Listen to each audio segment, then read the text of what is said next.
Finita questa mostra, di luce elettrica non sentiremo più parlare. L'addome e il cervello non saranno mai operabili dai chirurghi. L'energia prodotta dall'atomo è ben misera cosa. Chi pensa di poterla sfruttare sogna ad occhi aperti. Con queste parole, personaggi illustri e accademici hanno decretato l'insuccesso di numerosissime scoperte e invenzioni che invece hanno cambiato la storia e salvato innumerevoli vite. E i loro inventori, emarginati dalla comunità scientifica nel migliore dei casi, aggrediti fisicamente e finiti nel manicomio nel peggiore. In questo video vedrete quante ne hanno dovute passare prima che il tempo dimostrasse che invece avevano ragione loro.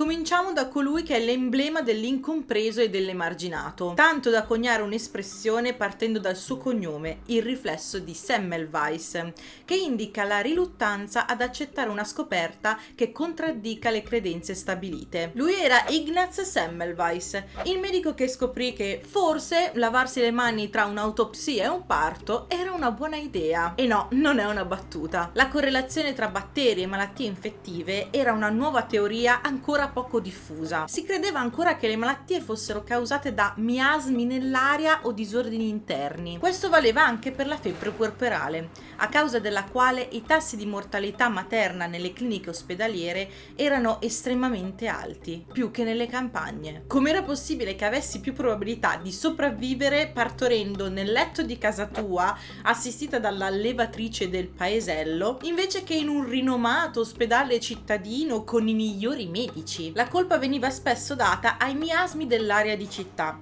ma chi capì invece la verità fu il medico ungherese Ignaz Semmelweis. Mentre lavorava all'ospedale generale di Vienna nel 1847, Semmelweis fu colpito dalla discrepanza nei tassi di mortalità tra due diversi reparti maternità, uno gestito da medici e studenti di medicina e l'altro soltanto da levatrici. La divisione gestita dai medici aveva un tasso di mortalità molto più alto. Semmelweis osservò che spesso i medici passavano direttamente dal reparto autopsie alla sala parto senza lavarsi le mani. Capì che era proprio quello il problema. I medici trasportavano inconsapevolmente gli agenti patogeni che causavano la febbre puerperale. Instaurò quindi la pratica del lavaggio delle mani con una soluzione di cloruro di calce tra i medici della sua divisione e il tasso di mortalità si ridusse drasticamente. Quindi lode a Semmelweis. E invece no. Nonostante il successo evidente della sua innovazione, Semmelweis andò incontro a una forte resistenza e fu messo in ridicolo da parte della comunità medica. Molti medici si sentivano offesi all'idea che dovessero essere considerati responsabili della morte dei loro pazienti. Inoltre, come vi ho accennato prima, ancora non c'era una teoria scientifica consolidata che spiegasse perché il lavaggio delle mani fosse efficace, visto che i germi non erano ancora un concetto accettato e compreso. I risultati di Semmelweis gli attirarono gelosia, invidia e risentimenti vari. Il suo direttore, Johann Klein, che sosteneva con forza la necessità per gli studenti di praticare molte autopsie, trovava irritanti le iniziative di questo straniero ungherese, che si arrogava anche il diritto di emanare disposizioni che non gli competevano. Klein considerava l'obbligo di lavarsi le mani offensivo per il personale e il cambio frequente delle lenzuola sporche oneroso per l'ospedale. Così non gli fece rinnovare il contratto. Anche il resto del mondo medico osteggiava le sue teorie, perché non poteva accettare l'idea che i medici potessero essere visti come degli spregevoli untori. A causa dell'ostilità mostrata dai medici della scuola viennese nei confronti della sua teoria, Semmelweis si lasciò opprimere sempre di più da complessi di inferiorità e cadde in depressione. La frustrazione per il rifiuto delle sue idee e il suo crescente comportamento aggressivo e paranoico lo portarono a un ricovero forzato in un manicomio nel 1865. Dopo sole 2 settimane dal suo internamento, Semmelweis morì.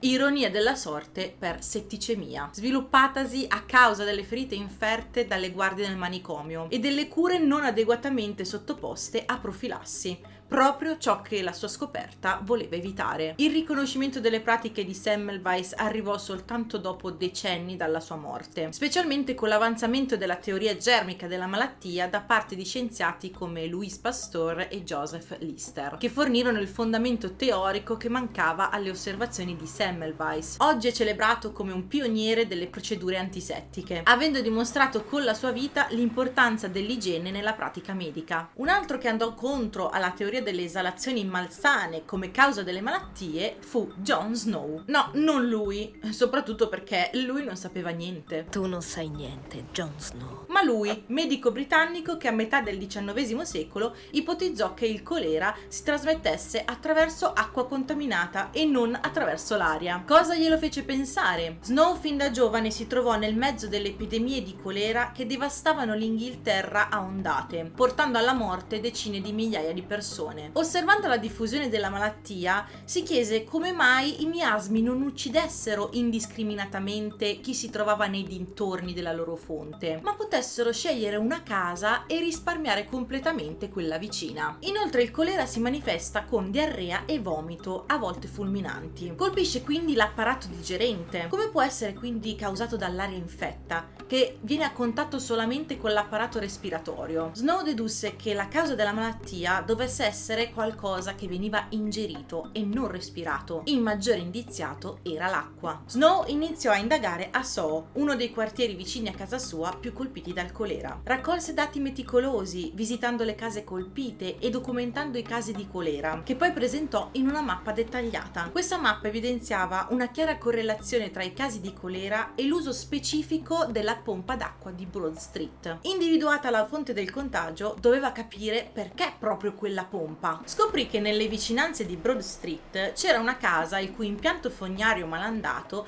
permetteva agli scarichi di entrare in contatto con il pozzo dell'acqua potabile. Questo confermò l'idea che si era fatto del mezzo di diffusione della malattia. L'acqua delle fogne contenente feci di malati di colera finiva nell'acqua che la gente beveva. Ulteriori analisi sull'acqua di Londra misero in evidenza che la differenza tra le zone colpite dal colera e quelle risparmiate stava nell'acqua che riforniva la zona. L'acqua prelevata vicino alla città era contaminata dalle fogne ed era quella che faceva ammalare la gente. La comunità medica inizialmente oppose resistenza alla teoria di Snow, perché la teoria dei miasmi era dura a morire. Ma Snow riuscì a convincere le autorità locali a chiudere la fontana incriminata, contribuendo a fermare l'epidemia. Snow dimostrò così l'importanza della raccolta e dell'analisi dei dati nel tracciare e controllare le epidemie, ponendo le basi per quello che conosciamo oggi come tracciamento dei contatti e mappatura geografica delle epidemie. Tuttavia la sua teoria non fu pienamente accettata fino a molti anni dopo la sua morte, quando furono compiuti ulteriori progressi nella microbiologia e nella comprensione delle malattie infettive.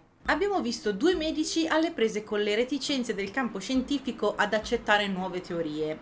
Ma cosa succedeva quando la scoperta proveniva da una donna? Se ne rese conto la microbiologa statunitense Alice Evans, quando nel 1917 riferì di aver scoperto che il Bacillus abortus era responsabile della trasmissione della brucellosi dagli animali agli umani attraverso il latte. La Evans sosteneva perciò che per evitare di contrarla bisognava pastorizzare il latte. Semplice, no? Non per gli imprenditori del settore lattiero caseario, consapevoli che l'introduzione di un processo obbligatorio di pastorizzazione avrebbe comportato un aumento dei costi di produzione. Allo stesso tempo la comunità scientifica era scettica, in parte perché la nuova teoria implicava una revisione delle pratiche di sicurezza alimentare allora accettate, e in parte perché Evans era una delle prime donne a lavorare in questo campo. Secondo i pregiudizi di genere dell'epoca, le donne erano meno capaci in ambito scientifico. Per questo, nonostante le evidenze presentate, le scoperte della microbiologa furono accolte con derisione e scetticismo. Molti colleghi maschi mettevano in dubbio la validità dei suoi risultati, minimizzando la sua credibilità e competenza. Il percorso di accettazione delle teorie di Evans fu lento. Si iniziò a capire l'importanza della pastorizzazione solo dopo ulteriori conferme scientifiche e un aumento della consapevolezza pubblica sui rischi della brucellosi. Ci vollero 10 anni dalle sue pubblicazioni perché le autorità iniziassero a promuovere la pastorizzazione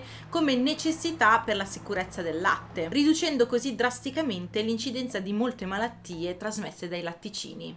Per quanto i personaggi che abbiamo visto siano stati screditati e derisi dalla comunità scientifica, nessuno era mai stato picchiato o messo in pericolo di vita per colpa delle sue teorie, come invece successe al povero Marcello Malpighi. Nato vicino a Bologna nel 1628, Malpighi fu uno dei primi scienziati a utilizzare il microscopio per studiare la struttura interna degli organismi viventi. Fece numerose scoperte sull'anatomia umana e animale, descrisse i capillari polmonari, dimostrando come l'aria passasse dal sistema respiratorio al sangue, scoprì che la pelle non era un tessuto omogeneo ma composto da strati, identificò la struttura dei capelli, mostrò come il sangue passasse dai vasi arteriosi a quelli venosi attraverso i capillari, ma da grandi scoperte derivano grandi problemi. Malpighi affrontò opposizioni e ostilità non solo dalla comunità scientifica, ma anche da quella religiosa e civile. Le sue ricerche erano viste spesso come controverse, specialmente in una città profondamente radicata nella tradizione accademica e religiosa come Bologna. Il malcontento verso lo scienziato crebbe così tanto che alla fine della sua vita Malpighi subì aggressioni fisiche, invasioni domestiche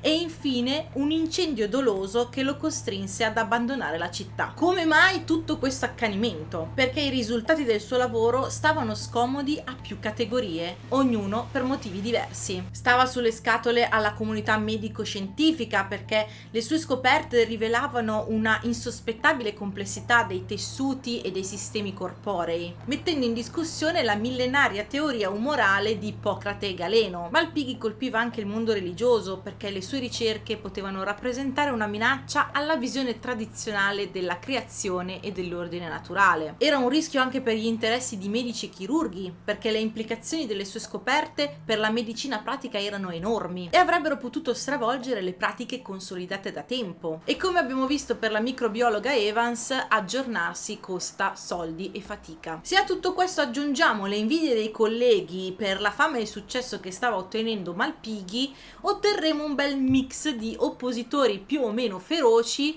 che costringeranno Malpighi alla fuga a Roma nel 1691. Qui però fu accolto sotto la protezione di Papa Innocenzo XII. A quanto pare non tutta la comunità ecclesiastica si sentiva minacciata dalle sue scoperte. Fuori da Bologna Malpighi godeva di un'alta considerazione tra gli ambienti influenti, tanto che diventò medico personale del Papa e professore all'Università della Sapienza. Le sue scoperte e le sue tecniche microscopiche gettarono le basi per lo sviluppo della biologia cellulare e della fisiologia. A volte non è necessario essere uno scienziato, un medico, un personaggio illustre per fare la differenza, come nel caso di Harry Freeman, un semplice marinaio il cui intuito e coraggio nell'accogliere uno strumento innovativo salvò la sua vita e in seguito quella di altri. Era il 9 febbraio del 1861, quando una terribile tempesta colpì la costa orientale dell'Inghilterra, distruggendo oltre 200 navi. La squadra di salvataggio di Whitby, di cui Freeman faceva parte, fu chiamata più volte per soccorrere le navi in difficoltà. Durante il sesto tentativo di salvataggio, la loro scialuppa fu colpita da un'onda anomala e si capovolse, causando la morte di tutti i membri dell'equipaggio, tranne uno. Harry Freeman. Freeman sopravvisse perché era l'unico a indossare il nuovo giubbotto di salvataggio in sughero, che era stato recentemente introdotto e donato dalla Royal Nation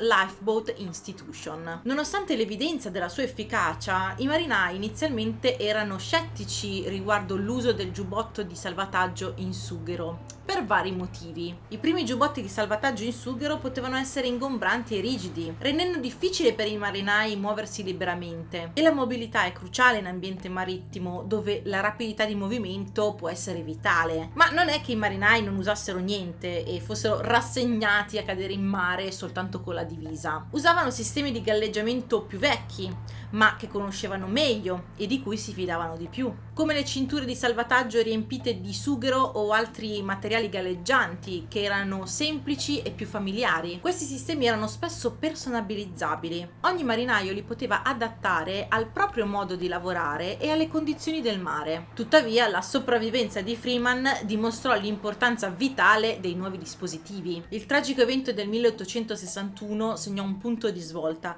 I giubbotti di salvataggio in sughero divennero sempre più comuni, salvando innumerevoli vite nei decenni successivi. Perché questi giubbotti erano migliori migliori rispetto ai vecchi sistemi? Perché il sughero è altamente galleggiante e resistente, non assorbe acqua e mantiene la galleggiabilità nel tempo, a differenza dei materiali come il tessuto o il cuoio che possono impregnarsi d'acqua e diventare più pesanti. Inoltre i giubbotti in sughero distribuivano uniformemente il galleggiamento intorno al dorso, facilitando il mantenimento di una posizione stabile e verticale in acqua. Erano dotati di cinghie e quindi rimanevano fissi sul corpo. E un'altra cosa importante, non richiedevano gonfiaggio manuale, rendendoli pronti all'uso immediatamente in caso di emergenza. Freeman continuò a sostenere l'uso dei giubbotti di salvataggio in sughero e continuò a lavorare come marinaio e soccorritore per oltre 40 anni, 20 dei quali come capitano della scialuppa. Partecipò a numerosi salvataggi, salvando oltre 300 persone. Fu premiato con diverse medaglie per il suo coraggio e il suo contributo significativo alla sicurezza marittima. La sua esperienza personale e il tragico evento del 1861